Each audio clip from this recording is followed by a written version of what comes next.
Hello students, समान अध्ययन के सेट 19 में आप सभी का स्वागत है। और जैसा कि आपको मालूम है कि इसके पहले भी हम लोग समान अध्ययन के 18 सेट्स देख चुके हैं। अगर आप में से किसी ने उन सेट्स को नहीं देखा है तो डिस्क्रिप्शन बॉक्स में सभी वीडियोस का लिंक अवेलेबल, आप वहां जाकर उन वीडियोस को भी देख सकते हैं। और जैसा कि मैंने आपको पहले भी बताया है कि अगर प्रतियोगी परीक्षाओं की बात की जाए और ख़ासकर अगर बिहार में प्रतियोगी होने वाली प्रतियोगी परीक्षाओं की बात की जाए, चाहे वो बीपीएससी द्वारा कंडक्ट की जा रही हो या फिर बीएसएससी द्वारा कंडक्ट की जा रही हो, तो ये वन लाइनर्स और भी ज़्यादा इंपॉर्टेंट हो जाते हैं, क्योंकि इसी पैटर्न पर और इसी तरह के क्वेश्चंस लगातार बिहार में होने वाली प्रतियोगी परीक्षाओं में पूछे जाते रहते हैं। और बहुत सारे वन लाइनर्स इसमें ऐसे भी हैं जो रिपीटेडली यानी कि बार बार पूछे गए हैं और पूछे जाते रहते हैं।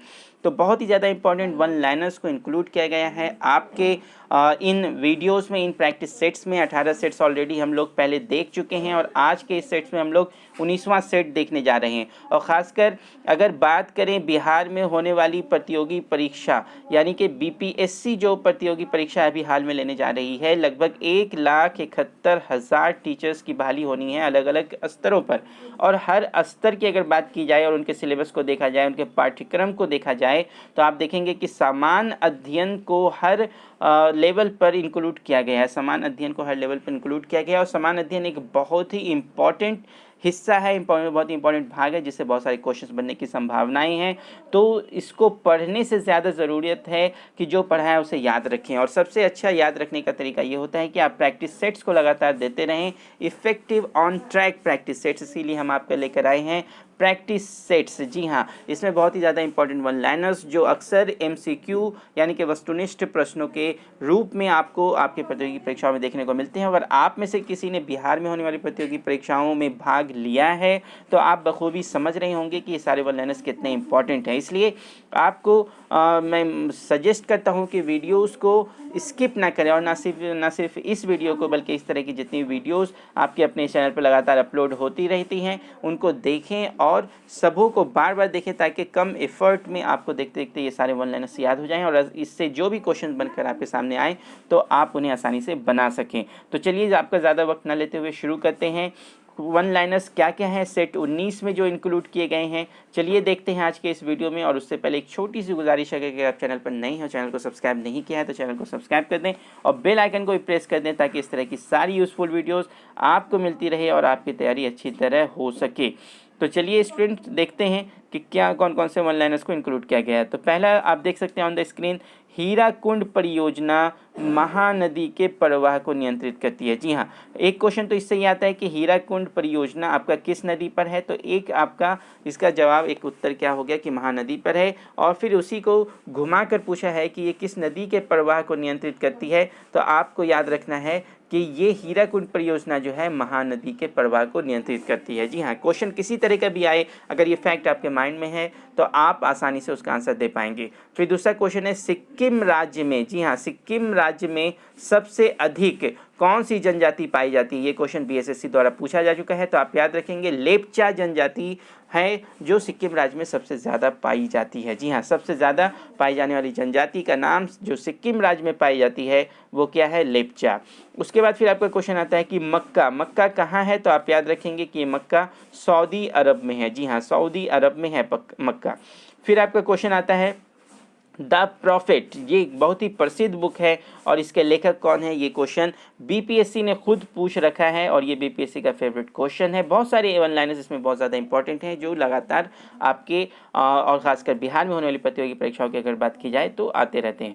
द प्रॉफिट के लेखक कौन है, तो कहलील गिब्रन। जी हाँ, कहलील गिब्रन है, आपको याद रखना है कहलील गिब्रन। उसके बाद फिर आपका क्वेश्चन आता है कि डलहौजी झील कहाँ है, तो ये फ्लोरिडा में स्थित है। जी हाँ, डलहौजी नाम से एक झील भी है और भारत के गवर्नर जनरल भी रहे डलहौजी नाम से। आपने देखा होगा डॉक्ट्राइन ऑफ लैप्स की जो पॉलिसी आई थी वो डलहौजी ने ही दी थी। तो डलहौजी झील कहाँ है, फ्लोरिडा में स्थित है। जी हाँ, फ्लोरिडा में स्थित, आप याद रखेंगे। उसके बाद फिर आपका क्वेश्चन आता है कि नर्मदा नदी का अधिकांश भाग भारत के किस राज्य में बहता है, किस राज्य से होकर बहता है, तो इसका आंसर क्या है, मध्य प्रदेश। जी हाँ, मध्य प्रदेश।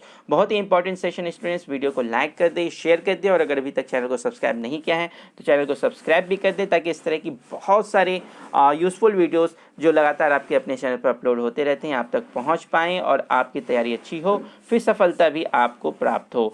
तो उसके बाद फिर आपका नया क्वेश्चन, नया one liner, next one liner जिसे आप कहें, शेरे पंजाब किसका उपनाम है? तो लाला लाजपत राय का उपनाम है शेरे पंजाब। बहुत कम लोग इस बात को जानते हैं, आप इसे याद रखें, क्वेश्चन आ सकता है। शेरे पंजाब लाला लाजपत राय का उपनाम है। उसके बाद फिर आपका आता है कि रूसी क्रांति के जनक कौन थे? तो BI लेनिन। अगर आप सिर्फ लेनिन भी याद रखते हैं तो आपका काम हो जाएगा कि रूसी क्रांति के जनक कौन थे? लेनिन थे। और मैं आपको बता दूं कि रूस की क्रांति हुई कब? ये 1917 ईस्वी में हुई। जी हाँ, 1917 ईस्वी में हुई। उसके बाद फिर आपका आता है कि चंद्रमा पर उतरने वाला पहला मानव कौन था? नील आर्मस्ट्रॉन्ग था। जी हाँ, इंपॉर्टेंट क्वेश्चन है और आता है ये क्वेश्चन कि चंद्रमा पर उतरने वाला पहला मानव कौन है? Neil Armstrong. जी हाँ। उसके बाद फिर इंडिया विंस फ्रीडम, ये भी एक बहुत ही प्रसिद्ध बुक है, प्रसिद्ध पुस्तक भारतीय इतिहास में, और इसके लेखक कौन है? मौलाना आज़ाद। और मौलाना आज़ाद के बारे में एक बात और आप याद रखें कि ये स्वतंत्र भारत के पहले शिक्षा मंत्री रहे। जी हाँ, स्वतंत्र भारत के पहले शिक्षा मंत्री कौन रहे? मौलाना आज़ाद। इनका पूरा नाम मौलाना अबुल कलाम आज़ाद। उसके बाद फिर जातक क्या है? तो जातक बौद्धों का पवित्र ग्रंथ है। जी हाँ, बौद्धों का पवित्र ग्रंथ है। किनका? बौद्धों का पवित्र ग्रंथ है। बौद्ध धर्म का एक ग्रंथ है जिसका नाम है जातक। उसके बाद फिर आपका क्वेश्चन आता है वॉशिंग सोडा किसका नाम है, किसका कॉमन नेम है, किसका अदर नेम है? तो सोडियम कार्बोनेट। जी हाँ, सोडियम कार्बोनेट। वॉशिंग सोडा क्या है? सोडियम कार्बोनेट को कहा जाता है। और यही आप अगर खाने वाले सोडे की बात करें तो सोडियम बाइकार्बोनेट, जिसको कि सोडियम हाइड्रोजन कार्बोनेट भी कहते हैं। लेकिन वॉशिंग सोडा क्या है? सोडियम कार्बोनेट को कहा जाता है। उसके बाद फिर आपका वन लाइनर है। वीडियो को लाइक और शेयर करना ना भूलें, चैनल को सब्सक्राइब भी कर दें। बहुत ही ज़्यादा इंपॉर्टेंट सेशन और लगातार आपके अपने चैनल पर अपलोड किए जाते रहते हैं। पृथ्वी अपने अक्ष पर किस डायरेक्शन में घूमती है? जी हाँ, VVI क्वेश्चन आपका, ये VVI क्वेश्चन है। तो आप याद रखेंगे कि पृथ्वी अपने अक्ष पर, अपने एक्सिस पर किस डायरेक्शन में, किस दिशा में घूमती है? तो पश्चिम से पूरब। जी हाँ, पश्चिम से पूरब की ओर घूमती है। पश्चिम से पूरब की ओर घूमती है। ये इस तरह से, ये आपका जो मैंने एरो बना दिया, ये इस तरह से घूमती रहती है, इस तरह से ऐसे घूमती रहती है, पश्चिम से पूरब। फिर कालिदास क्या थे? कालिदास आपका क्या थे? शिव के उपासक थे। जी हाँ, ये भी क्वेश्चन आता है भारतीय इतिहास से अक्सर कि कालिदास किसके उपासक थे? तो कालिदास शिव के उपासक थे।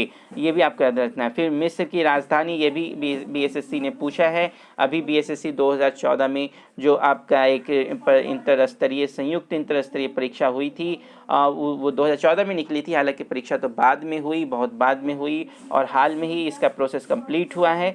तो उसमें ये क्वेश्चन आपका आया था कि मिस्र की राजधानी क्या है? तो आपको याद रखना है कि मिस्र की राजधानी क्या है? काहिरा। जी हाँ, मिस्र की राजधानी काहिरा है। उसके बाद फिर के राजा भोज द्वारा, जी हाँ, राजा भोज बहुत ही प्रसिद्ध नाम है भारतीय इतिहास में। राजा भोज द्वारा बनवाई गई विशाल झील कहाँ है? ये विशाल झील भोपाल में है, और भोपाल को झीलों का शहर भी कहते हैं। ये भी आप याद रखेंगे। फिर भटनेर का किला, जी हाँ, भटनेर का किला कहाँ है? हनुमानगढ़ में स्थित है। जी हाँ, भटनेर का किला हनुमानगढ़ में स्थित है। ये सारे वन लाइनर्स जो स्टूडेंट्स आपके आने वाली प्रतियोगी परीक्षा BPSC शिक्षक प्रतियोगी परीक्षा की अगर बात की जाए तो बहुत ही ज़्यादा महत्व रखते हैं। आप इन वीडियोज़ को बार बार देखें ताकि कम एफर्ट में आपको ये सारे वन लाइनर्स याद हो जाएं, आपके दिलो दिमाग में ये बैठ जाएं, ताकि इससे अगर कोई भी क्वेश्चन आते हैं, जो भी क्वेश्चन आते हैं, तो वो आप आसानी से बना पाएँ। और बाकी प्रैक्टिस सेट्स भी अपलोड किए जाते रहेंगे आपके अपने चैनल पर। चैनल को सब्सक्राइब